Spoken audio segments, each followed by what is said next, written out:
Salut tout le monde, c'est Raito, on se retrouve pour la review du chapitre 1071 de One Piece. Il était juste incroyable, un véritable banger, il y a énormément de choses qui se passent. On va parler de tout ça, oui restez bien jusqu'au bout. Il y a beaucoup de choses à dire sur le chapitre, franchement c'est juste légendaire ce qui est en train de se passer. En tout cas n'hésitez pas à liker un maximum la vidéo, on vise les 1000 likes, c'est hyper important. Et bien sûr n'hésite pas à t'abonner si tu aimes One Piece, parce qu'on parle de One Piece à chaque chapitre, chaque semaine. Voilà, ici on kiffe One Piece et du coup on partage la passion One Piece, donc abonne-toi et dis-moi en commentaire ton avis sur le chapitre, mais également une note sur 10, moi je te dis c'est parti, let's go. On commence directement avec Kuma, oui Kuma, rappelez-vous, il était parti directement de l'île de Quai des Traves et là il débarque directement à Red Line, directement même j'ai envie de dire à Redport, à savoir du coup la base de Red Line, mais surtout il est parti pour Marijoaz. Oui c'est une dinguerie, tout le monde est en panique,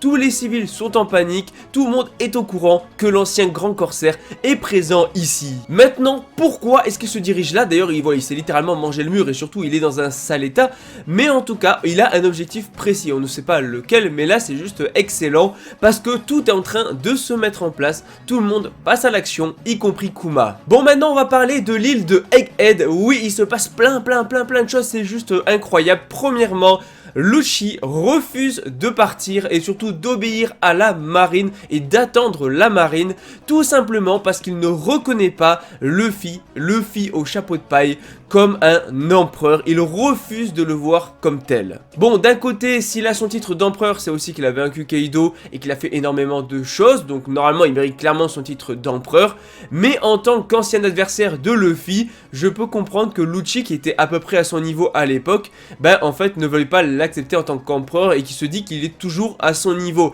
Malheureusement on a vu que c'était pas le cas, que Luffy n'a pas pris de coups alors que Lucci s'est pris plusieurs coups, mais voilà en tout cas ça peut se comprendre qu'ils le reconnaissent pas comme tel. Bon en tout cas tous les Vegapunk sont prêts à partir sur forcément le Sunny, parce que oui j'ai l'impression qu'ils vont devoir embarquer non seulement du coup le vrai Vegapunk, en tout cas c'est la priorité, mais potentiellement les autres Vegapunk, voilà, histoire d'avoir tous les Vegapunk à bord du bateau, soit les 7 Vegapunk, donc le corps principal et les 6 autres. En plus, ce n'est pas tout, parce que du coup, ils vont appeler quelqu'un pour les aider, pour réussir à s'échapper de l'île, parce que oui, là, c'est un peu la panique, parce que toutes les issues sont en train d'être bloquées par le CP0, les Séraphins, etc. Donc Vegapunk est un peu mal barré et il va demander de l'aide à quelqu'un qui se trouverait potentiellement sur l'île, enfin pas potentiellement, qui se trouverait sur l'île, un allié.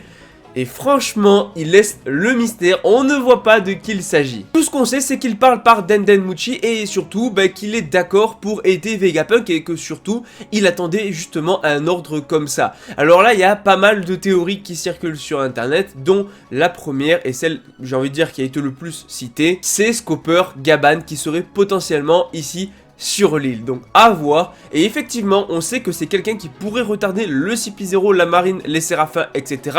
Donc c'est forcément quelqu'un qui a un haut level. Donc effectivement Rayleigh par exemple avait déjà aidé Luffy à plusieurs reprises, même les Mugiwara. Et donc du coup pourquoi pas Scopper Gaban qui cette fois pourrait aussi aider les Mugiwara, ça pourrait être très cool. Sachant que tout comme Rayleigh c'était un ancien pirate de l'équipage de Roger, donc il aurait le niveau largement pour retarder le CP0 et la marine. Le truc justement c'est que à partir du moment où le mec va débarquer pour aider Vegapunk, il sera à son tour traqué par la marine. Mais on verra, ça peut être en vrai plein de personnages, ça peut être même un nouveau personnage, mais bon franchement je penche plus pour un personnage qu'on connaîtrait déjà. En tout cas Rob Lucci et le CP0 ne pouvaient pas arriver directement jusqu'à Vegapunk, jusqu'au laboratoire, pour la simple et bonne raison qu'il y avait le Dôme Frontière qui bloquait l'accès. Sauf que il est tombé hors ligne, on ne sait pas pourquoi, ce n'est pas dû à Vegapunk, c'est pas lui qui l'a désactivé. D'ailleurs Rob Lucci va se poser des questions, est-ce que c'est un piège, est-ce que c'est pas un piège, et finalement ils ont réussi à rentrer jusque dans le laboratoire, donc ça sert plus à rien de le réactiver puisque de toute façon le CP0 est déjà présent à l'intérieur du laboratoire et ils ont déjà franchi le Dôme Frontière. Maintenant qu'il a désactivé, est-ce que ça serait potentiellement du coup la personne qui a contacté Vegapunk pour justement attirer Lucci et les autres et pour les affronter? Pourquoi pas. Ensuite comme j'ai dit ils ont bloqué tous les accès, donc du coup ils peuvent plus trop s'échapper, il reste pratiquement plus aucun bateau, c'est l'objectif, qu'il reste aucun bateau, comme ça ils sont bloqués sur l'île. Sauf qu'il reste bien sûr le Thousand Sunny, oui bien sûr, et on sait que dessus il y a encore 2 personnages qui finalement dans l'arc n'ont pas eu d'utilité pour l'instant, puisqu'ils gardaient juste le bateau et ne sont pas venus sur Egghead. Oui on parle bien sûr de Brook et de Zoro. Alors Brook on ne le verra pas dans le chapitre, par contre on a Lucci qui va demander à Kaku de détruire le Sunny, donc il va nous faire un rank Kaku, sauf que on a Zoro qui va nous faire une masterclass encore. Zoro, juste qui dormait sur le bateau. Comment il fait pour dormir alors que tous les bateaux sont en train d'être détruits, c'est la panique, c'est typique de Zoro, le mec était en train de roupiller avec tout ce qui se passait sur Egghead. Vraiment c'est un truc de fou. Et là il se réveille et d'un coup il dégaine son épée, voilà il dégaine son katana et il nous fait du sale, donc il bloque l'attaque de Kaku. Kaku qui finalement est surpris, qui déjà ne s'attendait pas à ce qu'il y ait Zoro sur le bateau, il pensait même qu'il y avait personne sur le bateau. Et faut le dire, je pense que Kaku flippe un petit peu parce que là déjà à l'époque on se souvient du combat Kaku-Zoro, je pense que voilà maintenant on a Zoro qui est devenu quand même le second d'un empereur qui est bien au-dessus. Bon finalement on verra pas grand chose du combat Zoro contre Kaku, ça va être très rapide, quelques échanges de coups. Maintenant deuxième chose, on a donc Vegapunk qui a disparu et Bonnet qui a également disparu, tout simplement parce que Bonnet est partie à la poursuite de Vegapunk, elle est partie lui mettre une raclée, je rappelle qu'elle veut se venger, qu'elle veut venger surtout Kuma son père, et donc du coup elle demande à Kuma, enfin plutôt à Vegapunk si justement est-ce que Vegapunk pourrait retransformer Kuma en humain, est-ce qu'il peut du coup le rendre normal. La réponse est non, il ne peut pas, mais il y a une explication, il y a une raison derrière, et donc ça on le saura très bientôt, donc je pense pas que voilà Bonnet le défonce. Par contre le problème avec ça, c'est que maintenant il va falloir que Luffy il retrouve Bonnet et Vegapunk pour les embarquer et les emmener sur le Sunny, mais entre temps il y a aussi Kizaru qui va débarquer. Du coup vraiment ça va être une course là, ça va être juste incroyable, donc ça c'était vraiment super intéressant. Maintenant on va finir sur deux grosses dingueries, vraiment les deux grosses dingueries de fin de chapitre, c'est pour nous régaler, je vous le dis, vous allez surkiffer. Premièrement on a du coup l'équipage de Kid. Oui, on parle de Kid, ça y est, Kid et Killer qui viennent d'arriver directement quelque part dans le nouveau monde. Il y a une île, bon il y a un poisson géant, mais ça à la limite on s'en fout. Surtout, il y a une île et il semblerait que cette île soit enfin Elbaf. Donc oui, Elbaf ne sera pas une île visitée par l'équipage de Luffy. Luffy n'a aucune raison d'y aller, même s'il y a les livres de Ohara, etc. Tant qu'il a Vegapunk, il a les connaissances, à moins que Vegapunk veuille se réfugier peut-être sur Elbaf, parce que peut-être que Vegapunk, il va pas rester éternellement avec l'équipage de Luffy, donc peut-être qu'il va demander, pour être en sécurité, à ce qu'il soit emmené directement sur Elbaf. Et dans ces cas-là, peut-être que du coup, il tomberait sur l'équipage de Kid, qui est aussi sur Elbaf. D'ailleurs, Kid qui pourrait en profiter pour peut-être trouver la bibliothèque, où justement il y a les livres d'Ohara, et donc peut-être prendre connaissance de certaines choses sur le siècle oublié, et sur plein d'autres choses. D'ailleurs, je rappelle qu'il était parti voir le mec à la brûlure, donc est-ce qu'il s'agirait peut-être de Jaguar dit Soul? C'est une possibilité, vu qu'il a bien une brûlure suite au combat contre Aokiji. Donc en vrai ça pourrait être lui, ça explique pourquoi ils vont à Elbaf et ça peut expliquer plein de choses. Maintenant on verra, mais je trouve ça hyper intéressant. Par contre j'espère une chose, c'est que finalement le combat en tout cas plutôt l'arc de Kid sera pas fait trop en off, et j'ai peur que ça soit le cas.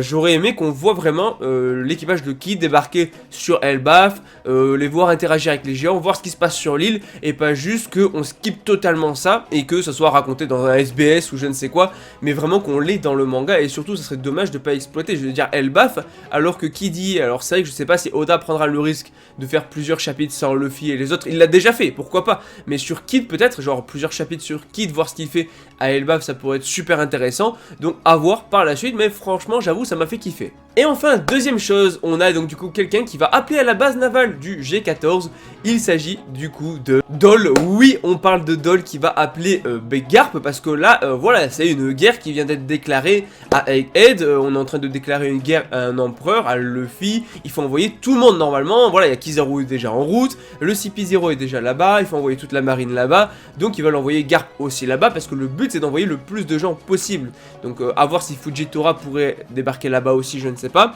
mais ou même Ryokugyu, même si bon voilà on va pas parler de ce personnage, mais peut-être qu'il pourrait être envoyé là-bas parce que c'est la priorité normalement, sauf que c'est là où c'est juste une masterclass.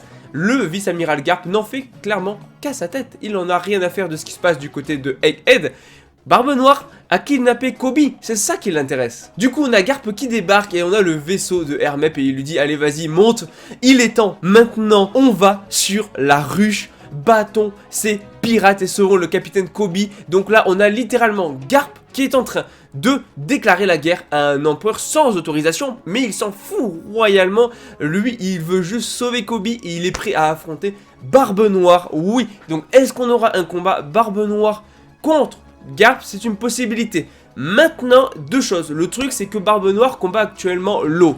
Donc à voir si Kobe est emprisonné sur la ruche. Dans ces cas-là, si le combat est toujours en cours, il y aura même peut-être pas actuellement de Barbe Noire sur l'île, hein, tout simplement, parce qu'il sera occupé avec Law. Ou alors est-ce que Kobe est retenu près de Barbe Noire et du coup Garp pourrait se mêler au combat Law Barbe Noire et peut-être même s'allier à Law comme il avait fait avec Roger à l'époque pour essayer de battre Barbe Noire, parce que je pense clairement qu'il préfère que ce soit Law qui gagne plutôt que Barbe Noire de toute façon. Donc à voir comment ça va se passer, mais vraiment c'est incroyable ce qui est en train de se passer entre Garp qui nous fait une masterclass.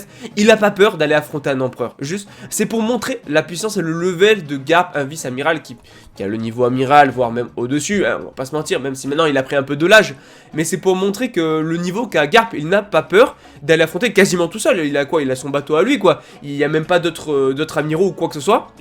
Il n'a même pas peur d'aller affronter un empereur, et ça c'est juste énorme. Donc voilà, n'hésitez pas à me dire en commentaire votre avis sur le chapitre que personnellement j'ai trouvé vraiment excellent à tous les niveaux. Il se passe plein de choses, Garp, Kid, Luffy, Vegapunk, Bonnet, Rob Lucci, Kaku, Zoro, bref trop de choses et tout. Donc n'hésitez pas à liker un maximum, à vous abonner si vous aimez One Piece, cette chaîne est faite pour vous. Dites-moi en commentaire votre avis sur le chapitre. Moi je vous dis à la prochaine pour le prochain chapitre. Allez, ciao tout le monde.